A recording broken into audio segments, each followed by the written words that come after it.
बिहार के समस्तीपुर जिले के रहने वाले सॉफ्टवेयर इंजीनियर अतुल सुभाष का शव 9 दिसंबर को बेंगलोर के घर पर मिला था और साथ में 24 पन्नों का एक सुसाइड नोट भी मिला था और वहीं करीब 1.5 घंटे का लंबा वीडियो भी मिला, जिसमें उन्होंने अपनी पत्नी नितिका और पत्नी की मां निशा, साला अनुराग और पत्नी के अंकल सुशील सिंघानिया का जिक्र किया था।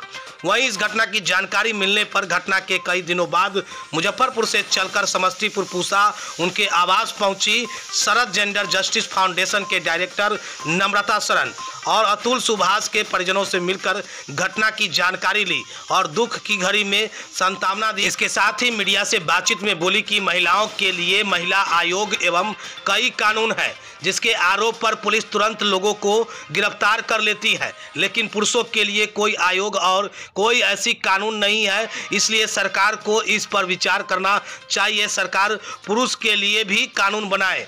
बिहार ने ऐसे होनहार युवा को खो दिया है। बता दें कि सॉफ्टवेयर इंजीनियर अतुल सुभाष की आत्महत्या मामले की जांच जारी है। अब खबर है कि बेंगलोर पुलिस सुसाइड नोट में शामिल हर आरोप की जांच करेगी। पुलिस ने अतुल की पत्नी निकिता सिंघानिया और सास निशा सिंघानिया और साले अनुराग सिंघानिया को गिरफ्तार कर लिया है। दरअसल सुसाइड नोट में अतुल ने 21 मार्च 2024 की एक घटना का जिक्र किया था। मामला जज कौशिक के चेंबर का था। नोट में अतुल ने बताया था कि जज के चेंबर में वह और पत्नी नितिका मौजूद थे। उन्होंने नोट में लिखा कि नितिका ने कहा, तुम सुसाइड क्यों नहीं कर लेते, तो इस पर जज हंसने लगी थी। इससे पहले सुभाष ने कहा था, मैम आप अगर NCRB का डेटा देखें तो लाखों आदमी सुसाइड कर रहे हैं झूठे केस की वजह से। अतुल सुभाष की मौत भी हो गई। वहीं 9 दिसंबर को बेंगलोर के घर में अतुल का शव मिला था। वह 24 पन्नों का एक सुसाइड नोट और करीब 1.5 घंटे का लंबा वीडियो भी था, जिसमें उन्होंने पत्नी नितिका, उनकी मां निशा, भाई अनुराग और अंकल सुशील सिंघानिया का जिक्र किया था। नितिका, निशा और अनुराग को गिरफ्तार करने के बाद बेंगलोर लाया गया और स्थानीय अदालत में पेश करने के बाद 14 दिन की न्यायिक हिरासत में जेल भेज दिया गया। हालांकि चाचा सुनील सिंघानिया को अंतरिम जमानत दे दी गई थी। वहीं इस दौरान क्या कुछ कह रहे हैं अतुल सुभाष के पिता और उसके साथ ही शरद जेंडर जस्टिस फाउंडेशन के डायरेक्टर नम्रता शरण, जरा सुनिए आगे इस वीडियो में। कानून में बदलाव का, नए कानून को बनाने का न्यायालय से या राष्ट्रपति जी से, प्रधानमंत्री जी से अनुरोध करते हैं, उनसे निवेदन करते हैं कि वो इस मामले को भी पर भी गौर करें और कुछ कदम उठाएं ताकि हमारे पुरुष भी सुरक्षित हों। पुरुष के लिए कानून बने। जी बिल्कुल, पुरुष के लिए भी कानून बनने चाहिए। ये जब वो प्रेग्नेंट थी तो हमारी पत्नी गई है, 4 महीना रही है। उसी दरमियान उसको देख के भीतर से घुटन भी होती थी, मैंने घुटना से ऊपर तक का वस्त्र पहनना, नॉन वेज खाना, 4 दिन तक नहाना नहीं, इस सब की रूटीन को देख के हमारी पत्नी भी डायबिटीज पेशेंट बन गई। लेकिन हम लोग को नहीं कहती थी, बेटा को नहीं कहती थी कि बेटा दुखित होगा। हमारे पति वहाँ बिहार में अकेले हैं, वो भी दुखित हो गए। यही कहानी है जी। और आपकी पत्नी ने निकिता के स्वभाव के बारे में कुछ बताया कि उनको कैसा व्यवहार करती थी? देखो अभी नहीं आई है, चलो अभी प्रेगनेंसी पीरियड में है, थोड़ा दिन के बाद बच्चा होगा तो ठीक हो जाएगा सब कुछ। कोई भी माँ अपने बच्चे के परिवार के लिए यही सोचती है, यही समझती है। तो जब इंगेजमेंट हुआ था तो उसके बाद क्या उसी वक्त से डिमांड शुरू होने लगी? नहीं, उस समय से डिमांड चालू नहीं हुई। उसके इंगेजमेंट के बाद मैंने कहीं जाना है, हमारे बेटा को कहती थी कि थोड़ा सा फ्लाइट का टिकट बना दीजिए अतुल जी। बेटा हमसे पूछता था, हम का इंगेजमेंट के बाद तो बहू हो गई हमारी, चलो बना दो। 1 बार 2 बार उसने बनाया, फिर उन लोगों ने इस सिलसिला को जारी रखा। वो तो ऑनलाइन होगा ना, टिकट बनाया होगा तो ऑनलाइन बनाया, यदि उसको खंगाल के देखा जाएगा तो उसका भी सबूत मिल जाएगा। बस टिकट या फिर और कुछ? नहीं, टिकट बनाया है। हाँ। उसके बाद जब उसकी माँ जब भी गई है तो डिमांड की है पैसे की। 2021 में भी उसने 3 लाख रुपया लिया था, 9 लाख लिया था, और एक बार 2-4 लाख रुपया लिया है। हमारा बेटा दिया था कि भाई बिजनेस में पैसा लगाना है। उसके बाद वो 50 लाख की एक बार डिमांड की थी मकान लेने के लिए, वो बेटा हमारा नहीं दिया। उसके बाद वो पूरा प्लानिंग रख के अपनी बेटी को कोविड हो गया था, उनकी लड़की को, हमारे माने बेटे की बहू को। हाँ, तो वो हमारा निकिता ने कहा हमारी माँ को बुला लीजिए यहाँ हमारी सेवा करने के लिए। उसने बुला लिया। उसके बाद 50 लाख की मांग की, हमारा बेटा देने से इनकार किया। तो बेटी को ये कह के ले गई कि वहाँ जौनपुर में कोविड अभी कम है, मैं ले जाती हूँ नाती को और बेटी को, और ठीक हो जाएगा तो आप क्या भेज दूँगी। उसके बाद वहाँ जा करके उसने मैंने वीडियो कॉलिंग करके हमारा बेटा अपने बेटे को देखता था, वो भी बंद कर दी।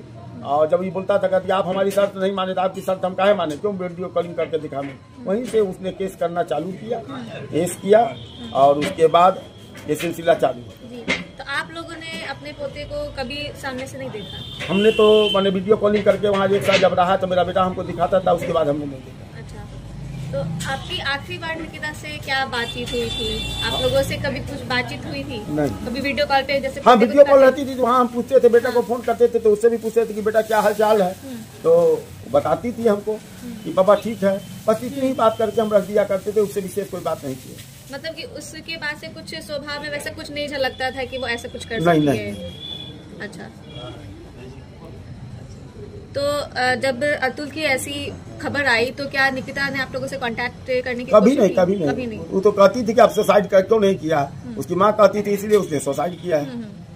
अच्छा, उसकी माँ क्या कुछ धमकी वमकी दिया करती थी आप वो लोग? तो हमारी पत्नी को बोलती थी कि तुम लोग को चक्की पिसवा दूंगी, तुम लोग को सुसाइड करने पर मजबूर कर दूंगी, ये करूंगी वो करूंगी, ऐसा तो बोलते रहती थी। अच्छा, तो ऐसा करने का क्या कारण, मतलब कुछ तो कारण हुआ होगा ना ऐसे बोलने का कि इस तरह की धमकी वो क्यों देती थी? इसलिए कि 50 लाख रुपया वो नहीं दिया था ना। अच्छा, उसके बाद से उसको एक क्रोध था भीतर भीतर।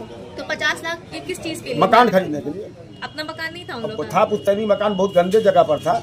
उसके बाद वो अपना दूसरा मकान लेना चाहती थी, उसके लिए डिमांड की थी। अच्छा। जिस मकान में आज ताला मारा हुआ है, नोटिस मारा हुआ मकान बाद में लिया। अच्छा। उसका जो पुराना मकान है गुरहट्टा में है, जौनपुर में, और ये मकान वो दूसरे जगह लिया 2-3 साल पहले। तो निकिता यहाँ अपने ससुराल में कितने दिन? एक दिन रही। बस एक दिन। तो उस एक दिन में क्या कुछ अलग स्वभाव कुछ नहीं देखा एक दिन में, क्या आप समझिएगा भीतर का आदमी के आत्मा को क्या समझिए। तो निकिता का परिवार आप लोगों पे किस तरह से दबाव बनाता था? 498 का केस कर देना, बार बार जो है तो 100 तारीख लेके बार बार बुलाना, यही उसका स्वभाव था। इसी कारण लोग परेशान हो रहा था और वो चाहती थी कि परेशानी में जितना 1000 रुपया का मेंटेनेंस है वो 40,000 हो गया, 80,000 हो गया। तो हमारा बेटा 40,000 80,000 नहीं दिया है। उसने गुहार भी लगाई, लेकिन जज साहब को भी चाहिए था 5 लाख रुपया घूस, वो नहीं दिया। तो ये बार बार प्रताड़ित हुआ है और बार बार उसके कहने से उसके मन में शौक हुआ और ये प्लानिंग करके आत्महत्या कर दी। आपका एक स्टेटमेंट आया था कि 2021 में अगर सेटलमेंट हो जाता तो आज आपका बेटा जिंदा होता। किस तरह के सेटलमेंट की आप इसमें बात उन लोग ने कर रहे पहल किया था, पंकज ज्योति यहाँ सीए है समस्तीपुर के, उनके यहाँ ये खबर आई थी कि उन लोग यहाँ पर आकर के सेटलमेंट करना चाहते हैं। तो हम भी गए थे, तो उन्होंने पैसा की मैंने जो सामान दिया था, मैंने बाथरूम में रखने वाली बाल्टी, ये वो उसकी लिस्ट दी थी उसने, कुछ आपका मूर्ति दिया है तो ये दिया। उसका बोले सब लोग 20 लाख रुपया लगाया था, मैं देने को तैयार भी था। उसका कहना था कि पहले पैसा दो तब डिवोर्स लूंगी। हमारा कहना था कि हम पैसा पंकज ज्योति जी के यहाँ जमा कर देते हैं, आप ही के मीडिएटर हैं और आप डिवोर्स ले लो, हम बेटे को बुला देते हैं और आप पैसा ले लेना। लेकिन वो कही कि नहीं, पहले पैसा हमारे हाथ में दो तब हम डिवोर्स लेंगे। तो हमारा बेटा कहा कि पापा वो लोग पैसे की लालची है, वो हमसे 50 लाख जब मांग सकती है तो आप पैसा दोगे, पैसा भी ले लेगी और केस भी ठोक देगी, इसलिए पहले कहिए डिवोर्स ले। लेकिन तैयार नहीं हुई इस मामले में। आप पंकज ज्योति जी हैं सीए, आप पता कर सकते हैं इस बात के लिए कि हम उनके पास जाके बोले थे कि आप पैसा आपके हम जमा कर देते हैं, डिवोर्स लेने के बाद आप उनको दे दीजिएगा। आपने एक बात कहा था कि आपके पोते का जन्मदिन आने वाला है, तो उसके लिए अतुल ने क्या खास तैयारी वो जब भी चाहता था जनवरी में। एक 2 मिनट पंडित जी से बात कर रही, सब बता दिया प्रकाश को हमने, समझे ना, धैर्य रखोगे बस। आपने कहा था कि अतुल जो है उनके बेटे का जन्मदिन था, तो उसके लिए खास तैयारी करने ले जाते थे, मैंने वो अपना गिफ्ट ले जाता था और सोचता था कि हम जाएं गिफ्ट दे जो हमारे बच्चे को मिल जाए।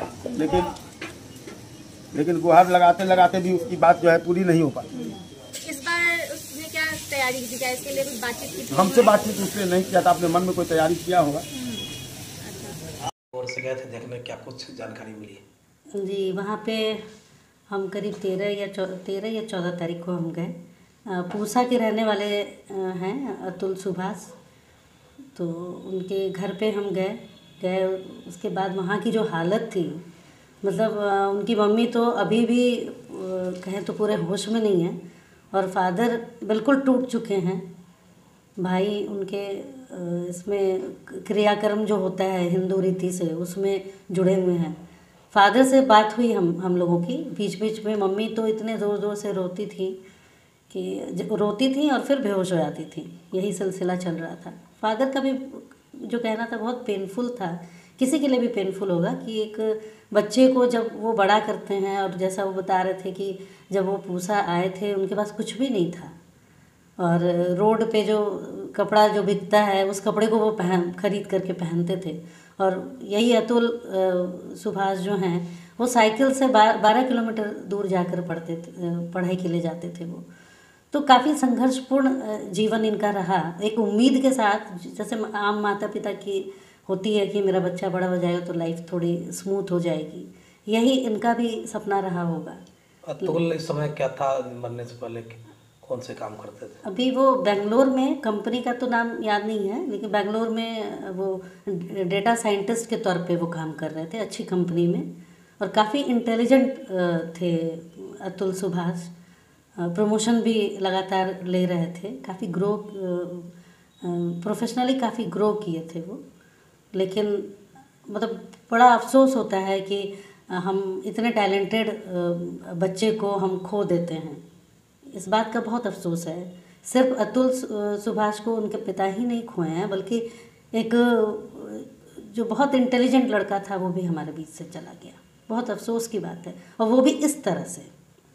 क्या कुछ जानकारी मिली है कैसे उन्होंने आत्महत्या किया था? जानकारी के अनुसार, जैसा उनके पिता ने बताया कि काफ़ी उनको भी खैर नहीं मालूम थी बात, ये बात बाद में मालूम हुई कि वाइफ से और उनके जो मदर इन लॉ थी और ब्रदर इन लॉ थे उन्होंने काफ़ी टॉर्चर किया, और टॉर्चर की सीमा यहाँ तक पहुँची कि वो और सास से परेशान थे। और जैसे उनके पिताजी बता रहे थे कि काफ़ी पैसे की डिमांड रहती थी उनकी, साले और सास का। हाँ, सास का, साले का तो उन्होंने नहीं कहा है, सास का। हाँ, सास का कहा है कि काफ़ी डिमांड रहता था कि ये चाहिए, 10 लाख चाहिए। तो ये शुरुआत तो वो ये फ़्लाइट के रिजर्वेशन से हुई, फ़्लाइट का टिकट करा दो, तो उनको लगा कि चलो ठीक है, फ़्लाइट का टिकट कराने को कहती हैं तुम करा देते हैं। लेकिन ये डिमांड बढ़ते बढ़ते 1 लाख, 2 लाख, 3 लाख से जब बढ़ते बढ़ते 50 लाख तक पहुंचा, तब इन्होंने, अतुल सुभाष जी ने वो रोक दिया कि भाई इतने पैसे मैं नहीं दे सकता। 10 लाख किस लिए मांगा गया था? ज़मीन खरीदनी थी उनको, मकान बनाने के सास को। हाँ, ज़मीन खरीदनी थी, तो इसलिए 50 लाख रुपए मांग रहे थे वो लोग। अतुल कहाँ के रहने वाले और उनकी पत्नी कहाँ के रहने वाले? अतुल यहाँ समस्तीपुर ज़िले में पूसा है, पूसा स्टेशन के पास उनका घर है, और पत्नी उनकी जौनपुर की रहने वाली हैं। कैसे शादी हुआ था, ये जानकारी हुई?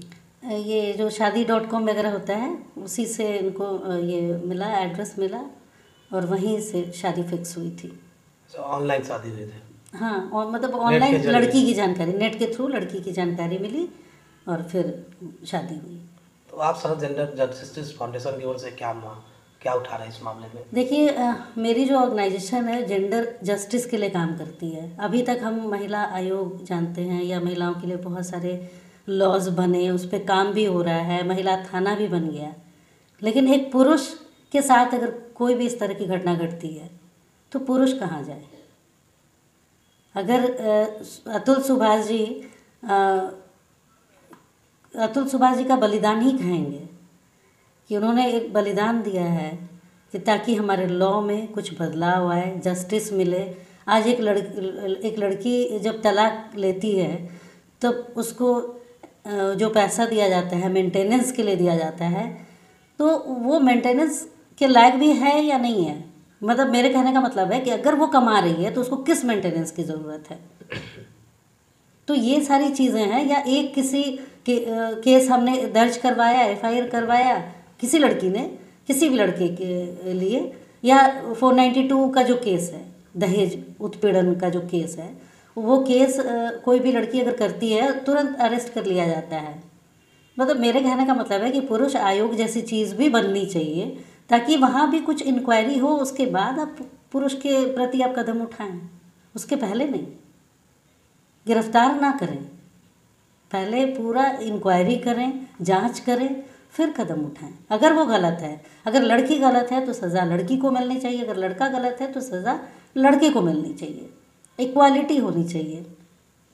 तो आप वहाँ किन किन से मिले हैं अतुल सुभाष के? उनके पिता से मुलाकात हुई मेरी, और माता जी तो इस हालत में ही नहीं थी कि वो बात कर सकें, और उनके भाई वो हिंदू रीति में जैसे 13 दिन का काम होता है, तो वो काम में बिजी थे, तो उनसे मेरी बात नहीं हो पाई।